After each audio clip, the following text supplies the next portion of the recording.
our wedding is gonna be legendary.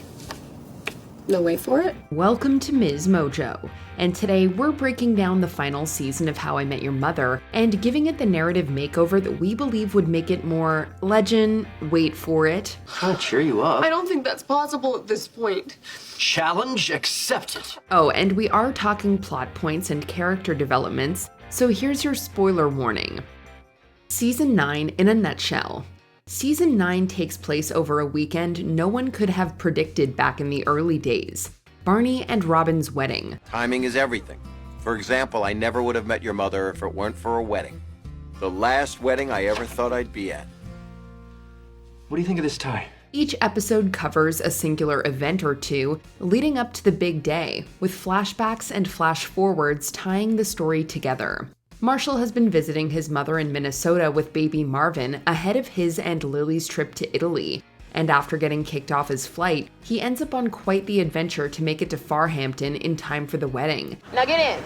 It's a long ride to Phoenix. Sorry, what? I'm just kidding. Oh, this is gonna be fun. We also get to know the titular mother better through flashbacks and other moments showing her chance meetings with her future husband's friends.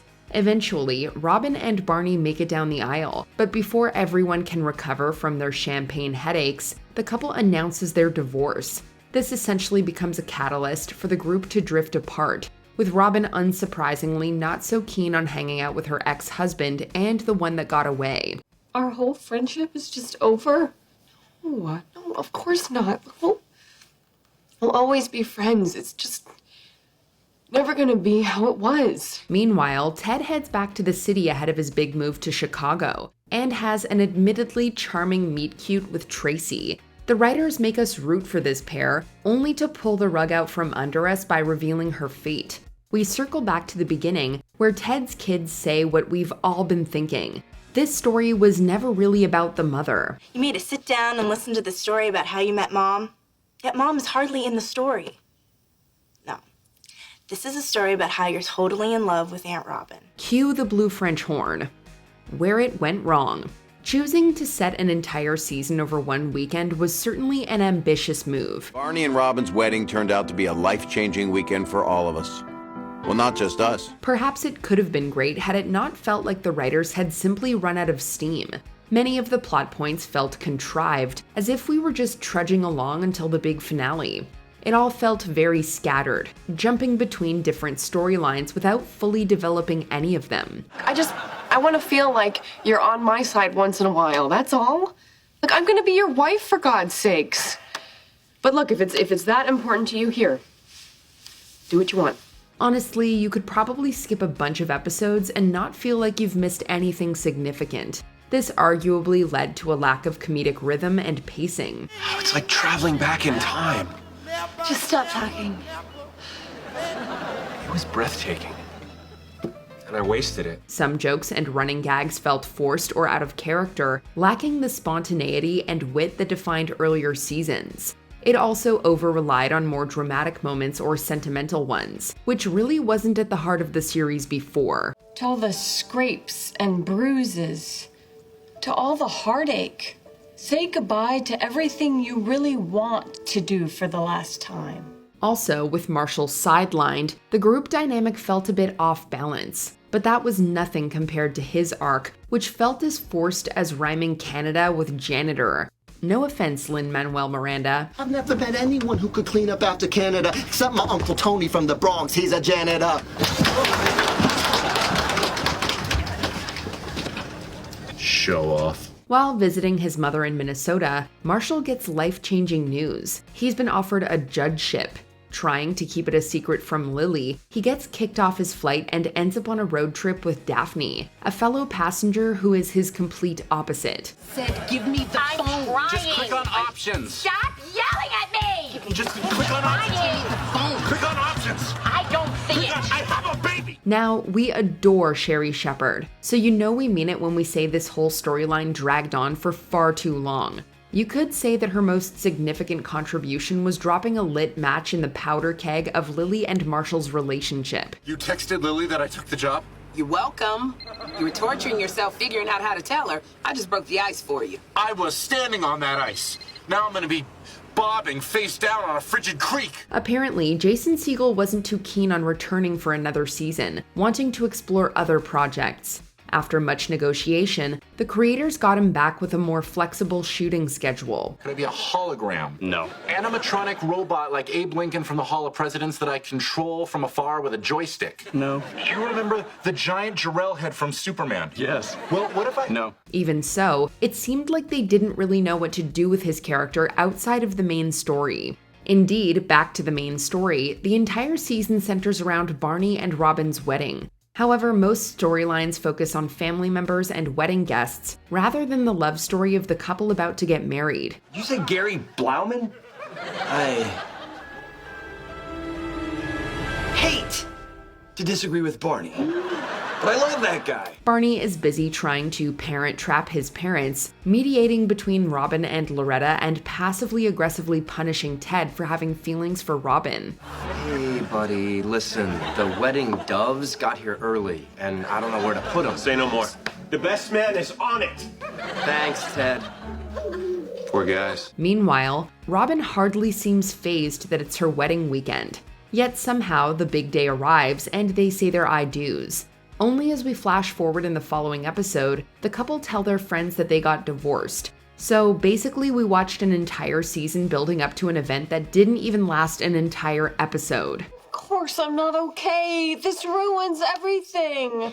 Now we have to choose sides, and obviously we're gonna choose Robin, but Barney has his moments. That wasn't the only way the writers unraveled character development. Take Barney, for example. We spent some time watching him try to prove he was more than a crass womanizer while trying to be a man Robin could marry. I thought love was just something idiots thought they felt, but this woman has a hold on my heart that I could not break if I wanted to. And there have been times that I wanted to. Yet after their divorce, he wastes no time reverting to the guy who uses sleazy pickup lines on young women. That's not me. I'm the guy who straightens his tie, says something dirty, high-fives himself, and then goes and talks to that girl over there. Sure, it's nice that another special lady ultimately makes him change, but he's clearly still a work in progress, as we see in the short-lived spin-off How I Met Your Father. When I first saw you, I wanted to say, you rear-ended me, so how about I rear-end you?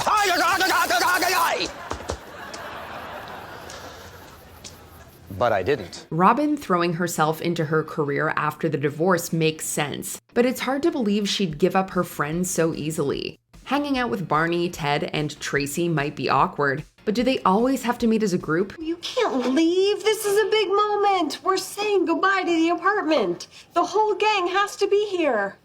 The gang? Do you know who the gang is to me? Couldn't she and Lily grab a drink now and then? Maybe, like us, she just felt her friend's growth had stalled since her wedding weekend.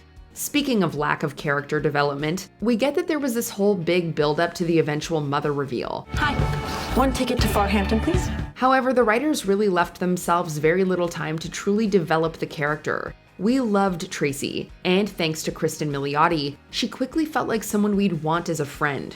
But imagine how much more connected we'd feel if she'd been introduced sooner and her story unfolded more alongside the main gangs. Some super inconsiderate person had taken my umbrella. But by that point, I didn't care. I knew that if I really wanted to end poverty, I had to get a degree in economics.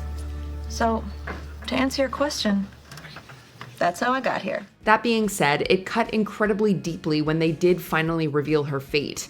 Milioti shared that when she first found out what happens to her character, she was so devastated for Ted that she broke down in tears in front of the series' creators. In what can only be called the worst of times, all I could do was thank God. Thank every God there is or ever was or will be, and the whole universe and anyone else I could possibly thank. While many of us felt betrayed by this plot twist, it was just the tip of the disappointment iceberg. Back in 2005, we got hooked on this charming new show, How I Met Your Mother. Kids, I'm gonna tell you an incredible story. The story of how I met your mother. Are we being punished for something? No? Yeah, is this gonna take a while? Yes. We spent 9 seasons invested in Ted's quest to find the love of his life, only to realize we were actually watching him work up the courage to ask his kids about getting back together with Robin. Come on, Dad. Mom's been gone for 6 years now. It's time. What, I just call her up on the phone and ask her out on a date? Yes! The idea of framing the series as Ted telling his kids how he met their mother had the potential to be a creative and fresh narrative device, and it often was. However, it also meant that the writers had written themselves into a corner. David Henry and Lindsay Fonseca, who played Ted and Tracy's children, were still coming of age when they shot the earlier seasons. But understandably, it might have been harder to convince the audience that minutes or maybe hours had passed rather than 9 years by the final season. So they had the young actors film their final scene way back in the series' early days, and basically swore them to secrecy with NDAs. This meant that no matter what happened from that moment on, the writers had locked themselves into an ending they couldn't change. Dad, can't you just skip ahead to the part where you meet Mom? I feel like you've been talking for like a year. Honey, all the stuff I'm telling you is important. It's all part of the story. Can I go to the bathroom? No. How do we fix it? Okay, so the ending was essentially set in stone from the beginning. Fine. However, the writers had an entire season to carefully and thoughtfully justify their choices to the audience. That's it. That's it. No, I don't buy it. That is not the reason you made us listen to this. According to Allison Hannigan, who played Lily, they did, kind of. She mentioned that key events were cut from the series finale due to time constraints. And when she saw the aired episode, she was shocked by how much had been edited out. Said we'd always be there for the big moment. 5 a.m. To be fair, tonight's just us hanging out till 10 p.m. tops. It's not a big moment. Yes it is. No it's not. The finale just seemed rushed, and some major plot points felt, to slightly paraphrase Hannigan, like a slap in the face. Given how uneven the pacing was and the number of filler episodes, looking at you, Night Vision, it's clear there was a lot of valuable material that could have been explored more in depth leading up to the inevitable conclusion. It's work. Should I get it? Or ignore it? Or get it? Oh, or ignore it? Or get it? Yo, go ahead, get it. Okay. Hello? You chose poorly. For instance, Hannigan shared that there was a funeral scene that ended up on the cutting room floor. The show had been hinting at the mother's fate for ages, so revealing more about it sooner and exploring Ted's grieving process could have made a big difference. Mother is going to miss her daughter's wedding.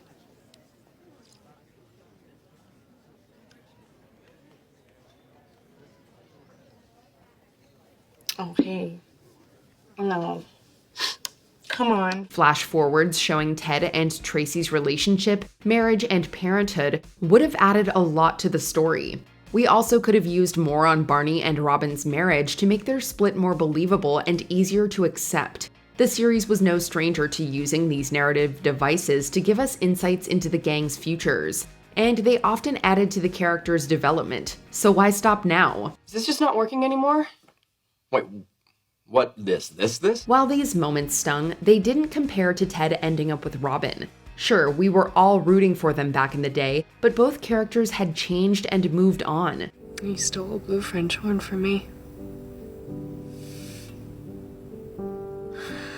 I would have stolen you a whole orchestra. The show spent years hammering home that Ted and Robin weren't meant to be, that they wanted different things, and yet here they are together in the end.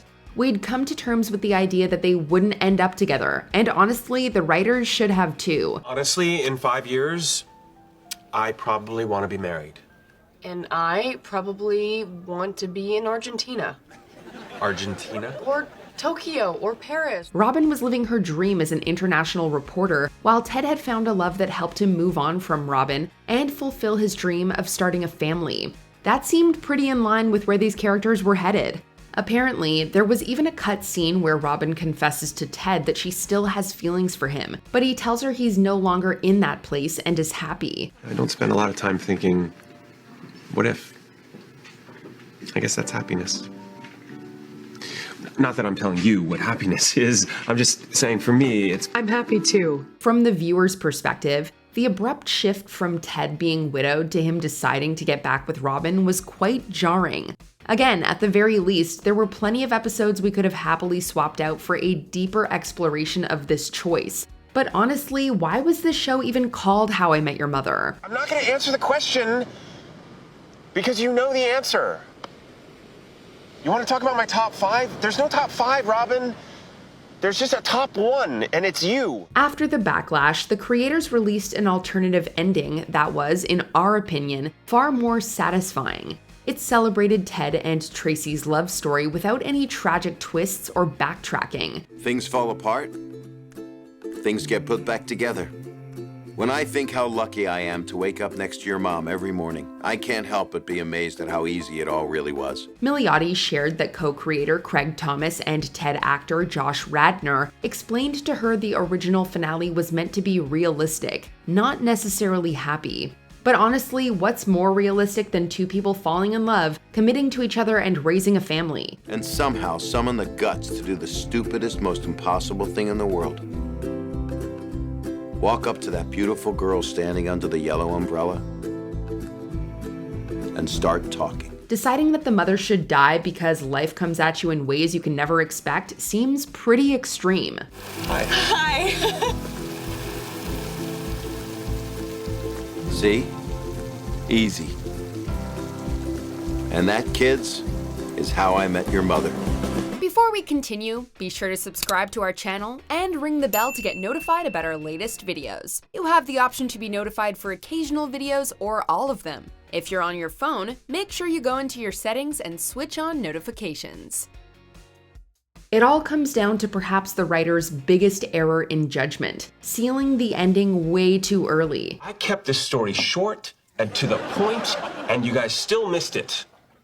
The point of the story is that you totally have the hots for Aunt Robin. For one thing, the writing in the final series wouldn't have felt so slow and often tedious because they weren't writing toward one specific conclusion and just buying time until we got there. Maybe Siegel was right, and they should have called it quits after season 8. That definitely would have done Marshall justice. I'll allow it. So much could change in 9 years. People grow, their priorities change, and their life goals evolve. It was a long, difficult road. Thank God we finally got here. You're here. This is also true for the audience who was growing up beside these characters. Given the immense popularity of the series, it would have been better if the creators had let their fan base guide them. it was at times a long, difficult road.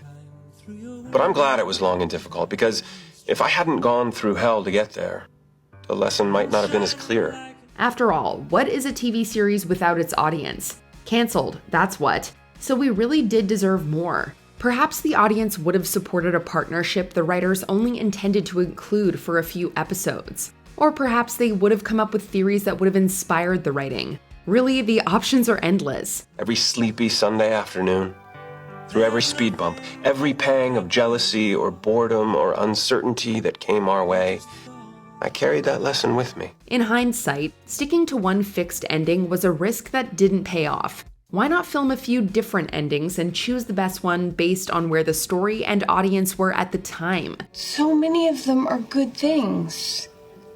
Why not just say goodbye to the bad things? Carter Bays and Craig Thomas seem to have learned from this with their 2022 spin-off How I Met Your Father. This time, they gave themselves the freedom to see where the story and fans would take them. I want to tell you the story of how I met your father. I already know how you met Dad. You know the basics.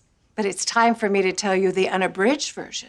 Unfortunately, the spin-off was canceled after 2 seasons, so we never officially found out who the father was, and honestly, we're not sure what's worse. Season 9 of How I Met Your Mother often felt like watching someone drive off a cliff in slow motion, and knowing there was nothing you could do about it. However, it did give any budding sitcom writers out there a great lesson in what not to do. Wouldn't you agree, Judge Fudge? Kaboom! You've been lawyered. Dary.